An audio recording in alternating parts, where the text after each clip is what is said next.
नमस्कार दोस्तों, 1 से 7 अगस्त यानी कि अगस्त के पहले सप्ताह का करंट अफेयर्स जो है वो लेकर के हम आपके सामने आए हैं। दोस्तों हमने इससे पहले करंट अफेयर्स को एक एक क्लास के माध्यम से पूरी विस्तृत रूप से हम देख चुके हैं। यहाँ पे इसको हम जल्दी जल्दी देखेंगे। दोस्तों जो भी करंट अफेयर्स छूट गए हैं उनको भी हम यहाँ पे कवर करने का प्रयास करेंगे। जो भी करंट अफेयर्स दोस्तों यहाँ पे होगा वो वन लाइनर रूप में होगा। आइए चलते हैं एक एक क्वेश्चंस की तरफ और देखते हैं क्या है। जी हाँ, तो क्वेश्चन नंबर फर्स्ट क्या कह रहा है कि चाबहार बंदरगाह किन देशों द्वारा विकसित किया गया है। चाबहार बंदरगाह, अभी चाबहार दिवस हाल ही में मनाया गया था। तो भारत, ईरान और अफगानिस्तान, जी हाँ, इन तीन देशों द्वारा संयुक्त रूप से चाबहार बंदरगाह विकसित किया गया है। अगले क्वेश्चन की बात करें, दिल्ली पुलिस का नया आयुक्त किसे नियुक्त किया गया है। कहाँ का दिल्ली पुलिस का, तो संजय अरोड़ा जी को दिल्ली पुलिस का नया आयुक्त नियुक्त किया गया है। हरेली तिहार उत्सव किस राज्य में मनाया जाता है, तो छत्तीसगढ़ का ये उत्सव है हरेली तिहार। महतारी न्याय रथ यात्रा, ये भी याद रखिएगा, महतारी न्याय रथ यात्रा ये भी छत्तीसगढ़ सरकार द्वारा इसको शुरू किया गया है। किस लिए, महिलाओं को उनके संवैधानिक अधिकारों और कानूनों के बारे में शिक्षित करना। दोस्तों जो भी इसमें यहाँ रथ इसमें जो जाएगी लोगों के पास, उसमें दो दो वकील होंगे जो भी महिलाओं से संबंधित उनके अधिकारों के बारे में उनको बताएंगे। विनबैक्स युद्ध अभ्यास किन दो देशों के मध्य हुआ। क्वेश्चन नंबर 5, तो ये हुआ है भारत और वियतनाम के बीच। विनबैक्स किससे, वियतनाम से। आइए चलते हैं अगले प्रश्न की तरफ। वो कर रहा है एशिया कप क्वेश्चन नंबर 6 का आयोजन कहाँ होगा, तो पहले श्रीलंका में होना था जो कि अब यूएई में होगा। किस राज्य द्वारा ई टैक्सी सेवा शुरू किया गया है, तो यह केरल राज्य द्वारा शुरू किया गया है। दोस्तों बात करें अगर हम ई टैक्सी सेवा की, तो प्राइवेट टैक्सी सेवाएं पहले चलती थी, लेकिन ये पहली गवर्नमेंट ई टैक्सी सेवा शुरू हुआ है और ये केरल सरकार ने किया है। ई अमृत महोत्सव, ये याद रखिएगा, एक ऐप है, वो किसने लॉन्च किया है, तो नीति आयोग ने लॉन्च किया है। किसकी जयंती पर संस्कृति मंत्रालय ने नई दिल्ली में 2 अगस्त 2022 को तिरंगा उत्सव का आयोजन किया था। 2 अगस्त 2022 को जन्म दिवस था किसका, पिंगली वेंकैया जी का, जिन्होंने तिरंगे का निर्माण किया था। तो उन्हीं के जन्म दिवस पर तिरंगा उत्सव मनाया गया था। भारत के लिए विश्व बैंक के देश निदेशक किसे नियुक्त किया गया है, याद रखिएगा, विश्व बैंक के देश निदेशक भारत के लिए तो अगस्टे तानो कौमे को नियुक्त किया गया है। नाम इंपॉर्टेंट है। किस राज्य सरकार ने 7 नए जिले बनाने की घोषणा की है, तो पश्चिम बंगाल सरकार ने। जी हाँ, तो यहाँ पे पहले जो जिलों की संख्या थी वो 23 थी, 7 और नए जिले बना दिए गए, यानी कि कुल जिलों की संख्या वहाँ पे 30 हो गई है। आइए चलते हैं अगले प्रश्न की तरफ। क्वेश्चन नंबर 12, वो क्या कर रहा है, किस आईआईटी ने बायोमेडिकल उपकरण और निदान उपचार के लिए उत्कृष्टता केंद्र की स्थापना की है, तो आईआईटी गुवाहाटी ने।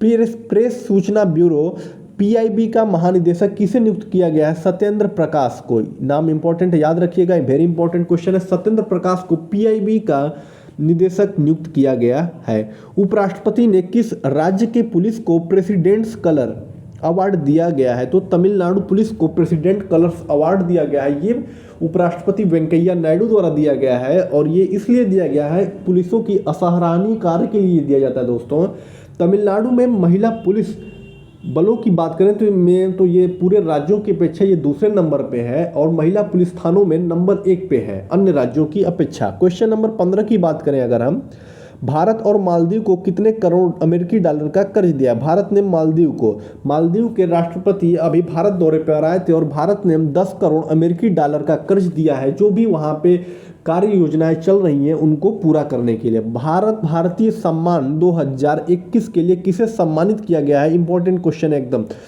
डॉक्टर रमानाथ त्रिपाठी जी को भारत भारती सम्मान से सम्मानित किया गया। और भारत भारतीय पुरस्कार के तहत कितने रुपए की सम्मान निधि दी जाती है, तो 8 लाख रुपए की सम्मान निधि दी जाती है।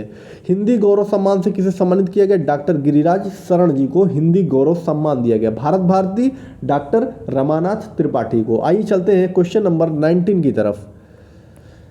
जी हाँ, ये कह रहा है शरद कमल किस खेल से संबंधित हो, तो टेबल टेनिस से। दोस्तों राष्ट्रमंडल खेलों से संबंधित जो भी न्यूज़, इंपॉर्टेंट न्यूज़ आती रहेगी, उनको हम एक एक करके लाते रहेंगे और लास्ट में पूरे डिटेल से हम राष्ट्रमंडल खेल के बारे में चर्चा करेंगे। क्वेश्चन नंबर 20 क्या कर रहा है, भारत के कितने राज्यों के स्कूल 10% से कम सूचना और संचार प्रौद्योगिकी उपकरण से लैस है। इंपॉर्टेंट है, कितने राज्यों के स्कूल 10% से भी कम सूचना और संचार प्रौद्योगिकी उपकरण से लैस हैं? तो 10 राज्य, और 10 राज्य के बारे में हम डिटेल से चर्चा कर चुके हैं। अभ्यास पिच ब्लैक किस देश की वायुसेना द्वारा आयोजित किया जाता है? याद रखिएगा, रॉयल ऑस्ट्रेलियाई वायुसेना। और ये इसमें कुल 17 देश भाग ले रहे हैं, जिसमें भारत भी भाग ले रहा है। और ये कहाँ होगा? तो ये ऑस्ट्रेलिया में ही होगा। पृथ्वी अपने मानक समय 24 घंटे में पृथ्वी अपना एक चक्कर पूरा करती है, तो 24 घंटे से भी कम समय यानी कि 1.59 मिली सेकेंड में एक घूर्णन पूरा करने का रिकॉर्ड किस दिन बनाया है? तो 29 जुलाई 2022 को पृथ्वी 24 घंटे से कम समय में ही अपना एक चक्कर पूरा कर लिया। और वो कम समय कितना था? तो 1.59 मिली सेकेंड। इससे पहले 19 जुलाई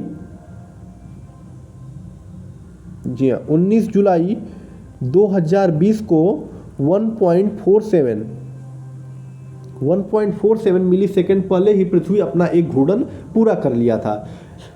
अगले क्वेश्चन की बात करें, क्वेश्चन नंबर 23 कि इसरो अपना नया लघु उपग्रह प्रक्षेपण यान कहां से लॉन्च करेगा? तो सतीश धवन अंतरिक्ष केंद्र से लॉन्च करेगा। क्वेश्चन नंबर 24 की दोस्तों बात करते हैं। क्वेश्चन नंबर 24 ये कर रहा है, गेम्स वाइड ओपन किस ओलंपिक का नारा होगा? याद रखिए, कौन सा नाम? Games wide. ये होगा जो अगला ओलंपिक होने वाला है पेरिस में, तो पेरिस ओलंपिक 2024 फ्रांस में जो होने वाला है उसका ये नारा होगा। और इस ओलंपिक के साथ साथ ये पैरा ओलंपिक का भी नारा होगा। क्वेश्चन नंबर 25 दोस्तों बात करें, किस राज्य सरकार ने आंगनबाड़ी बच्चों के लिए अंडा और दूध योजना शुरू किया है? तो केरल सरकार ने ये शुरू किया है, अंडा और दूध योजना। सप्ताह के प्रत्येक दिन बच्चों को 2 अंडे और 125 मिलीलीटर दूध 2 बार दिया जाएगा। क्वेश्चन नंबर 26 की बात करें, यूरोपीय महिला फुटबॉल चैंपियनशिप का खिताब कौन जीता है? याद रखिएगा, यूरोपीय महिला फुटबॉल चैंपियनशिप का खिताब कौन जीता है? तो इंग्लैंड ने जीता है। क्वेश्चन नंबर 27 की दोस्तों बात करें, ताइवान का सर्वोच्च नागरिक सम्मान किसे सम्मानित किया गया है? तो नैन्सी पेलोसी जो कि अमेरिकी सीनेट की अध्यक्ष, उन्हें ताइवान का सर्वोच्च नागरिक सम्मान से सम्मानित किया गया। ये अभी हाल ही में ताइवान दौरे पर गई थी। क्वेश्चन नंबर 28 की बात करें, संयुक्त राष्ट्र में भारत की पहली महिला व अस्थायी प्रतिनिधि के रूप में किसे नियुक्त किया गया है? तो रुचिरा कंबोज को। याद रखिएगा ये कि ये पहली महिला अस्थायी प्रतिनिधि है, अस्थायी नहीं, अस्थायी प्रतिनिधि है रुचिरा कंबोज। क्वेश्चन नंबर 29 की बात करें दोस्तों, तो केंद्रीय सतर्कता आयुक्त का पदभार का प्रमुख कौन बने? तो सुरेश एन पटेल केंद्रीय सतर्कता आयुक्त के। आइए चलते हैं क्वेश्चन नंबर 30 की तरफ। ये कह रहा है, श्रीमद राजचंद्र मिशन के अंतर्गत विभिन्न परियोजनाओं का शिलान्यास किस राज्य में किया गया? तो गुजरात राज्य में किया गया है। दोस्तों अगर बात करें इसमें, तो श्रीमद राजचंद्र हॉस्पिटल, श्रीमद राजचंद्र पशु अस्पताल और एक और योजना जो है उसका शिलान्यास जो है नरेंद्र मोदी जी द्वारा गुजरात में किया गया है। कौन सा मंत्रालय ने सक्षम आंगनवाड़ी और पोषण 2.0 योजना को लागू किया है? तो महिला एवं बाल विकास मंत्रालय ने इसे लागू किया है। दोस्तों अगर इस योजना की बात करें, महिला सक्षम आंगनवाड़ी और पोषण, तो यह बच्चों के लिए यानी कि जिसे बोलते हैं हम 0 से लेकर 6 वर्ष की आयु के लिए, शिशुओं के लिए, और किशोरियों के लिए यानी कि 12 से 18 वर्ष की किशोरी लड़कियों के लिए, गर्भवती महिलाओं के लिए और स्तनपान कराने वाली महिलाओं के लिए को कुपोषण से बचाने के लिए ये सक्षम आंगनवाड़ी और पोषण 2.0 लागू किया गया है। राष्ट्रमंडल खेल में ऊंची कूद प्रतियोगिता में पदक जीतने वाले कौन सा खेल? तो ऊंची कूद प्रतियोगिता में पदक जीतने वाले पहले भारतीय बने। जी हाँ, तो भारत ने पहली बार ऊंची कूद प्रतियोगिता में पदक जीता है और वो पदक किसके द्वारा जीता गया है? तो तेजस्विनी शंकर के द्वारा जीता गया है, जिन्होंने 2.2 मीटर का जंप लगाया था। अगर बात करें क्वेश्चन नंबर 33 की, भारत में कुल रामसर स्थलों की संख्या कितनी हो गई है? तो 64 हो गई है। याद रखना है कि आज़ादी के 75वें वर्ष 75 रामसर स्थलों की संख्या करनी है भारत में। 2022-23 के लिए गन्ने का उचित और लाभकारी मूल्य, जी हाँ, जिसे बोलते हैं FRP, में कितने रुपए प्रति क्विंटल की बढ़ोतरी की गई है? तो 15 रुपए प्रति क्विंटल की बढ़ोतरी की गई है एफआरपी में 2022-23 के लिए। क्वेश्चन नंबर नेक्स्ट 35, वो क्या कह रहा है, भारत में कितने हजार स्टार्टअप योजना को मंजूरी दी गई है? तो 75,000 स्टार्टअप योजना को मंजूरी दी गई है। आज़ादी के 75वें वर्ष 75,000 स्टार्टअप योजनाएं। 44वां शतरंज ओलंपियाड कहाँ पे आयोजित हुआ है? याद रखिए कौन सा नंबर, 44वां शतरंज ओलंपियाड तो चेन्नई में आयोजित हुआ है, जिसका उद्घाटन नरेंद्र मोदी जी द्वारा किया गया है। क्वेश्चन नंबर 37, केंद्रीय सड़क परिवहन और राज्य मंत्री नितिन गडकरी ने किस राज्य में 6 नए राष्ट्रीय राजमार्ग की सौगात दी है? तो आपको याद रखना है मध्य प्रदेश में 6 नए राष्ट्रीय राजमार्ग बनाए जाएंगे। हिरोशिमा दिवस मनाया जाता है। हिरोशिमा पर 6 अगस्त के दिन जो है क्या हुआ था, बमबारी हुई थी, यानी कि परमाणु बम गिराया गया था, जिसके लिए हिरोशिमा दिवस 6 अगस्त को मनाया जाता है। यह परमाणु बम से होने वाले नुकसान के बारे में बताता है। अगर बात करें नागासाकी पे, तो 9 अगस्त को नागासाकी पे बम गिराया गया था। तो अगर क्वेश्चन की बात करें हिरोशिमा दिवस कब मनाया जाता है, तो 6 अगस्त को। क्वेश्चन नंबर 39 की दोस्तों बात करें, हाल ही में भारत का पहला हिमालयन मसाला उद्यान, नाम याद रखिएगा, हिमालयन मसाला उद्यान कहाँ पर स्थापित किया गया है? तो रानीखेत में, और ये कहाँ पड़ता है? उत्तराखंड में। आइए चलते हैं क्वेश्चन नंबर 40 की तरफ। यूनिटी स्मॉल फाइनेंस बैंक के एमडी और सीईओ, नाम याद रखिएगा बैंक का, Unity Small Finance Bank, Indrajit Kaimotra को बनाया गया है यूनिटी स्मॉल फाइनेंस बैंक का सीईओ। उत्तर प्रदेश सरकार ने किसानों की आयु दोगुना करने के लिए, ये इंपॉर्टेंट, किसानों की आयु दोगुना करना, जी हाँ, कौन सी योजना शुरू की है? पंचामृत योजना, ये भी इंटरेस्टेड है। तो उत्तर प्रदेश सरकार ने किसानों की आयु दोगुना करने के लिए पंचामृत योजना लागू की है। उत्तरी अरब सागर के ऊपर, इंपॉर्टेंट, बहुत इंपॉर्टेंट क्वेश्चन, उत्तरी अरब सागर के ऊपर निगरानी मिशन को पूरा कर किस देश की नौसेना की ऑल वुमेन एयर क्रू ने इतिहास रचा है? तो भारत की नौसेना ने, भारत की ऑल वुमेन एयर क्रू में, इसमें जो थी, इस मिशन में सारी की सारी वुमेन ही थी।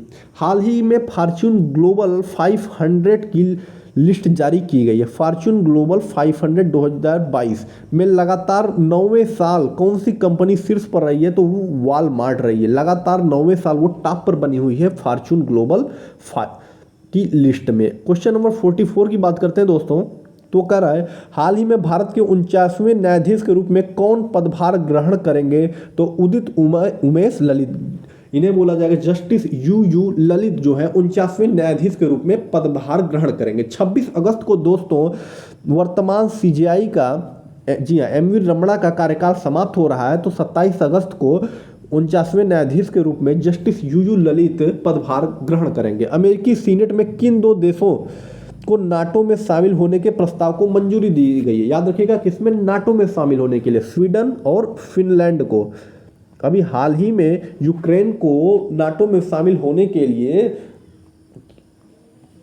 क्या हुआ है, रूस से युद्ध जैसे परिणाम वहाँ पे सामना करना पड़ा है। तो हाल ही में सीनेट ने, अमेरिकी सीनेट ने किन 2 देशों को शामिल होने के लिए प्रस्ताव पे मंजूरी दी है? तो स्वीडन और फिनलैंड को। क्वेश्चन नंबर 46 की बात करें, हाल ही में स्वदेशी रक्षा उपकरण विकसित करने के लिए आईआईटी, कौन सी आईआईटी और डीआरडीओ के मध्य एक साझेदारी हुई है? तो आईआईटी रुड़की और डीआरडीओ के मध्य। 2022 के लिए संयुक्त राष्ट्र सुरक्षा परिषद आतंक विरोधी समिति की अध्यक्षता कौन कर रहा है? तो भारत कर रहा है।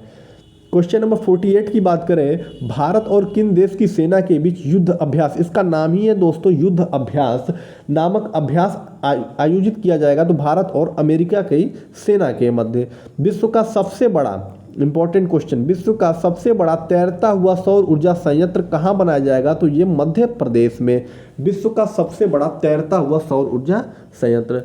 क्वेश्चन नंबर 50 की बात करें, आर्थिक रूप से कमजोर यानी कि ईडब्ल्यूएस के छात्रों को मुफ्त शिक्षा प्रदान करने के लिए कौन सी योजना, चिराग योजना, किस राज्य सरकार ने शुरू की है? तो हरियाणा राज्य सरकार ने। योजना का नाम चिराग योजना।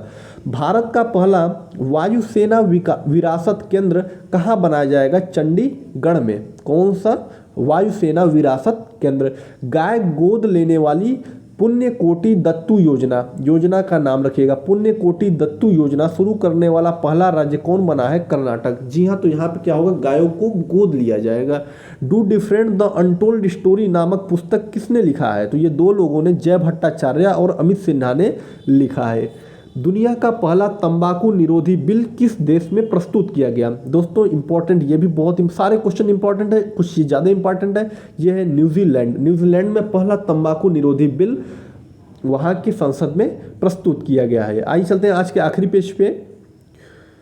किस राज्य के विधानसभा की बैठकें सबसे ज़्यादा दिन तक चली हैं? तो केरल राज्य की 61 डेज तक। बात करें 8 कोर उद्योग की, तो उसके सूचकांक जारी की गई है, उसमें जो है रिफाइनरी उत्पाद वो क्या रहा है, वो टॉप पे रहा है। विंस्टन चर्चिल लीडरशिप अवार्ड जो कि यूके द्वारा में दिया जाता है, बोरिस जॉनसन ने दिया है इसको। ये किसको दिया गया है? तो ये यूक्रेन के राष्ट्रपति व्लादिमीर जेलेंस्की को दिया गया है, उनके असराहनीय कार्य के लिए दिया जाता है। बांग्लादेश में भारत के अगले उच्चायुक्त के रूप में किसे नियुक्त किया गया है? बांग्लादेश में भारत के जो अगले उच्चायुक्त होंगे वो होंगे प्रणय कुमार वर्मा। आज का आखिरी क्वेश्चन दोस्तों वो है डॉक्टर सी नारायण रेड्डी पुरस्कार। पुरस्कार का नाम याद रखिएगा, डॉक्टर सी नारायण रेड्डी पुरस्कार, जो कि एक तमिल लेखक थे, से किसे सम्मानित किया गया है? तो डॉक्टर प्रतिभा रे को सम्मानित किया गया है। ये आज का आखिरी क्वेश्चन दोस्तों। अगर वीडियो अच्छी लगी हो तो लाइक करिएगा, शेयर करिएगा और सब्सक्राइब करिएगा। तब तक के लिए थैंक यू, और कल सुबह रेडी रहिएगा कल के नए करंट अफेयर्स के लिए। Thank you.